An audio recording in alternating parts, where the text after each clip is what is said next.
but instead he smacked the guy across the face. The pilot's frantic motions and screaming stopped. "You're in the uniform. Act like it," John said. He nodded at Rick. "Let this man do his job, okay?" The pilot, still dazed, just nodded. I looked over at John and we locked eyes. I hated the dude, but that was pretty clutch. I gave him a nod and he returned the favor.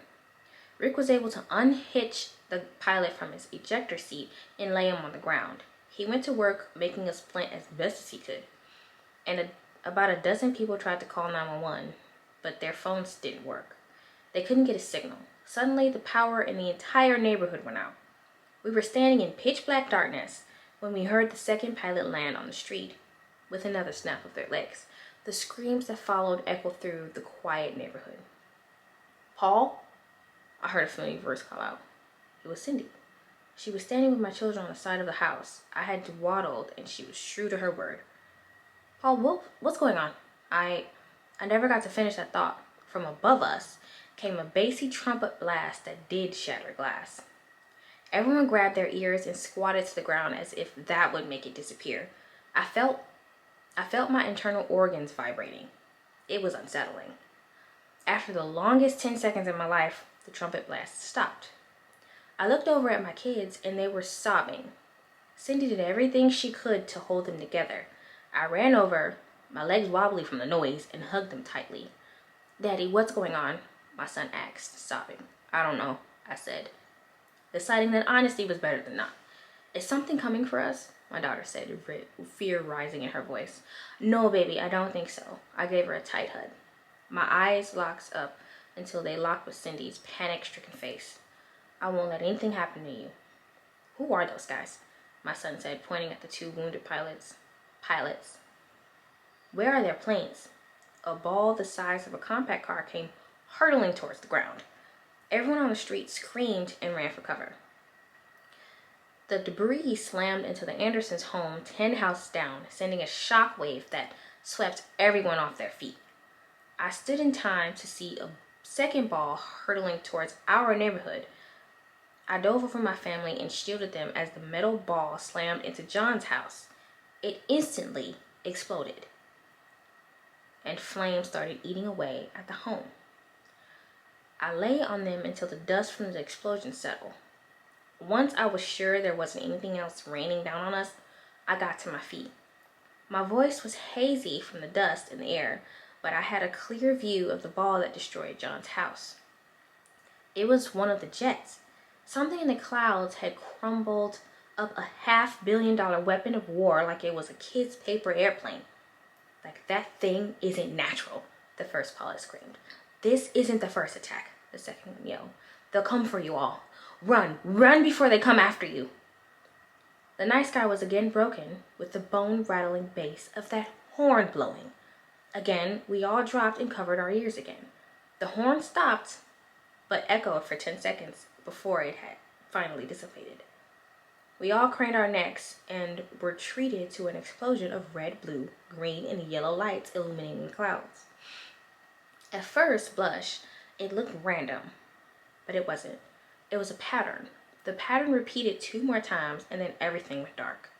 It was silent and calm again. All the sounds of the natural world rushed back to our ears. Crickets continued their symphonies, and a gentle breeze blew. It would be idyllic if it weren't for the raging house fires, panic-stricken pilots, and the balled-up aircraft next to me. So, "Is that it?" I said out loud to the universe. I heard a rumbling coming down our street. My emotions couldn't take any more shock, but I was bracing for whatever the fuck was coming. I was ready to sprint and hide with my family if I needed to. Soon, the humming of dozens of engines filled our ears. The bright yellow headlights of the lead truck illuminated the streets. There were dozens of pairs behind them. I was worried this was a foreign invading force, but relaxed when I saw an American flag on the side of the trucks. The stars and stripes on the cadre of military vehicles put my mind at ease. For a second, anyway. Then the inevitable question popped into my mind. Cindy beat me to the punch. "What the hell is the Army doing here?" she asked. I don't know. The line of trucks came to a halt. The engines idled, and the noise drowned out the crickets. Even though it was dark, you could still see the exhaust puffing into the air. After a beat, the passenger side of the lead truck popped open, and a high-ranking Army official exited the vehicle. He clutched a bullhorn in one hand and a walkie-talkie in the other. Seeing the wounded pilots, he whispered something into his walkie-talkie. A second later, we heard the doors of an ambulance open and men marching with medical gear to retrieve the pilots. Rick tried to help, but he was pushed aside. He didn't argue, he just took a step back. The medical men stabbed the pilots with some sort of pain medication because they both stopped talking and slumped over in the stretchers. A second later, they were placed in the back of an ambulance and gone from our sight. The Army official looked at the gathered group of people and raised his bullhorn. In a loud and gruff voice, he said, "Many of you are probably wondering what happened here. It's my job to inform you that there has been an incident in the skies above your town. 2 American pilots experienced a catastrophic failure and their planes were destroyed. The United States Armed Forces will compensate everyone for this unfortunate error if your house has been destroyed. Please contact our intelligence agents who will gather your information. Again, the United States Armed Forces apologizes for this event. Thank you." He lowered his bullhorn. "What are they engaging with?" Rick asked. The crowd around him suddenly found their courage and demanded answers. The official raised his bullhorn again. They did not encounter anything. Their jet system malfunctioned and crashed. "That's bullshit," Rick yelled. "I understand it's a lot to take in at once, but we are here to help you," the official said. "This was a malfunction on the jets that caused the crash." I had heard enough bullshit. I took a few steps toward the official and pointed at the balled up remains of the jet. Something crushed that fucking plane like it was a potato chip. It's in the shape of a ball, for God's sake. The pilots were screaming about something coming to kill us. What is that about?" Rick said, his anger rising with the crowds. The group of neighbors and block party participants was rounding into an angry mob right before my eyes. "They're in shock from the trauma," the official said. "Oftentimes pain will make you say things." "No, it doesn't," Rick says. "I worked in trauma hospitals my whole life. No one ever started ranting about government conspiracies when they get hurt. What are you telling us?" "What aren't you telling us?" "We're telling you the truth." "I think he's lying," I screamed. The crowd cheered in agreement. There was palpable anger growing in the crowd. The official must have sensed it too, because he glanced back at the convoy of trucks and gave a curt nod. Suddenly, every door opened, and full-armed soldiers got out and fell into formation behind him. Like, you can't intimidate us. You can't force a lie onto us. We know what we saw. He raised his bullhorn again. "You are mistaken, sir. Hallucination is a side effect of exposure to chemicals from the exploded jet. I recommend you all go into your homes and wait until our cleanup crews can ensure the spill is contained." At once, every soldier flipped off their safeties. The message was clear. Go and forget this happened, or else. Despite the implied threat, something in me snapped. Instead of being cowed, I took another step forward toward the soldiers. I picked up a rock and hurled it at the smashed jet. It rang off the metal. I thought, "That's not a fucking hallucination. That's real," I said, pointing up at the sky. "Whatever the fuck up there did this was real too. We heard the noise. We saw the lights. It set off the tornado alarms." "Sir, I advise you and your family to return to your home." A gunshot rang out. For a second, everyone froze in place. I was worried the soldiers would open fire on us. I felt my resolve drain from me in that moment of impending death. I looked over and realized John had let old Pete join the conversation. The old Marine stood up with a pissed-off scowl on his face and his smoking gun aimed at the sky. "What about my home?" I looked over and was surprised to see John walking towards the soldiers as angry as I'd ever seen him. "It's gone." As I said, the officer fired another shot in the air to silence him. The soldiers trained their guns on John, but a subtle hand gesture from the officer kept the bullets from flying. I gave everything for this country, for the Constitution, for freedom. I gave my youth fighting for this country, side to side with brothers in arms. I watched friends die. I knew the government was full of shit, but I always believed the military was a safeguard. But now, this shit you're gonna pull on us, this is how you treat a fellow service member. Thank you for your service, the official said. Blow it out your ass, John retorted. The crowd went nuts. We all started yelling and massing. Cindy grabbed me, but I turned and told her to take the kids inside. She opened her mouth to protest, but stopped when we locked eyes. It was righteous indignation. Y'all, I can't read. I had to see this through. She grabbed my kids and rushed them back into the safety of the house. The official gave another signal, and 3 soldiers aimed their weapons into the air and fired off a few dozen rounds. The crowd went silent so quickly you could hear the shell casings hit the concrete. It sounded like a baby playing a xylophone. The crowd stopped at advancing. The official ignored the rest of us and focused all his attention on John. I understand your frustration, but if you were a good soldier, you'd remember the chain of command, the official said, nodding to his rank designation on his shoulders. Good soldiers follow rank. You're a good soldier, right? That caught John. He paused, and you could see him mulling the words over in his mind. This man had acquiesced to power his whole life. Hell, he had been a tool of it for most of his adult years. Now, for the first time, he was challenging it. John saw himself as an honorable man, a loyal man, not a ramble-rouser or a shit-stirrer. We all waited for him to respond with bated breath. Then the rain started falling.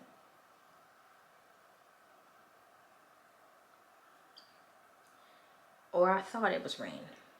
But when it hit my arm, it burned. Each drop sizzled as it hit our skin. A person in the crowd looked, and a drop hit them square in the eye. They screamed in pain and fell to the ground, clutching their face. It was like some kind of acid falling on us. Like, oh shit, the official said, all of his bluster fleeing at once. They seeded the clouds, they're coming, everyone back inside the vehicles. All the soldiers hustled back inside their trucks. The official gave the crowd a look and yelled, "Get inside, now," before he took off for the safety of his truck. I turned and ran for my house. As I did, a trumpet blast sent a shock wave that created a small earthquake. I tripped and fell, the falling rain stinging my exposed neck. My ears rang from the blast, but I willed myself into the house. As soon as I entered the door, I stripped off my clothes and tossed them outside. The rain had started to eat through the fabric.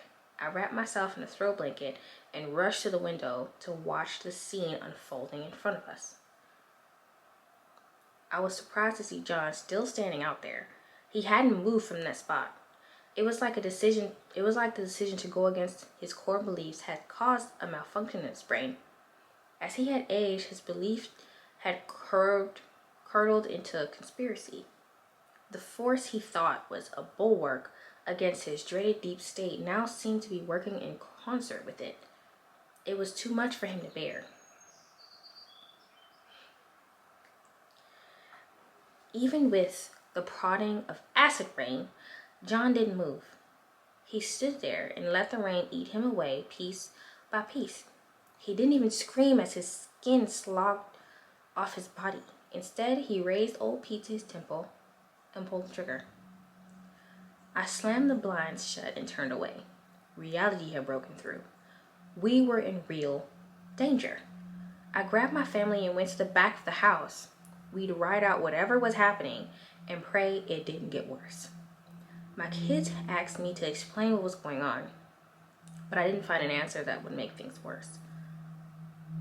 I instead hugged them tight and told them I loved them.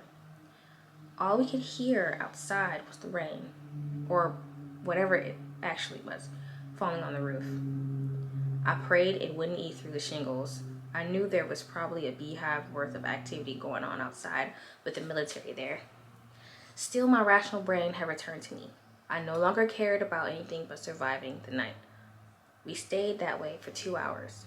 At some point, the adrenaline wore off, and the 3 of them fell asleep. I couldn't though, because my mind was still reeling. But more than that, I felt the energy around me shift. I felt my mind start to slip. I've written all this down because I think something is messing with my mind. And I wanted to share my story in case I go crazy or something. I wanted to make sure I got the details just right in my case, in case my brain is liquefying or something. I don't know what's waiting for us tomorrow morning, but I'm not sure I'll even make it until then. As soon as I got inside, I started feeling a tickling sensation down my arms and legs. It's like something was dragging their fingernails down my skin. I think this has to do with that rain because no one else in my house mentioned feeling that. The rain never fell on them.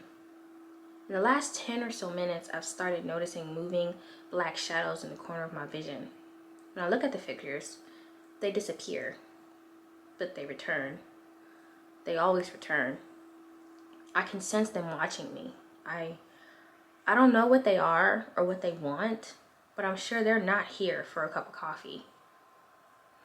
I can feel my eyes growing heavy, but I'm afraid to sleep. I'm worried they'll come for me then. I'm so scared I'll end up like John. I'm feeling my strength drain from me. I'm drifting now, powering down. I see them emerging from the shadows. Oh God. It's definitely aliens. It's definitely aliens. How did you feel about that story? Let's talk about it. Well, I'll catch y'all next time. Let me know what you thought in the comments. Like, share, subscribe. I hope y'all not have a nice afternoon, evening, or morning, whenever it is that you are watching this video, in the great words of our Auntie Haley Reese. Thank you for getting cozy with me for these past few minutes. I hope you enjoyed it, and I'll catch y'all later. Bye!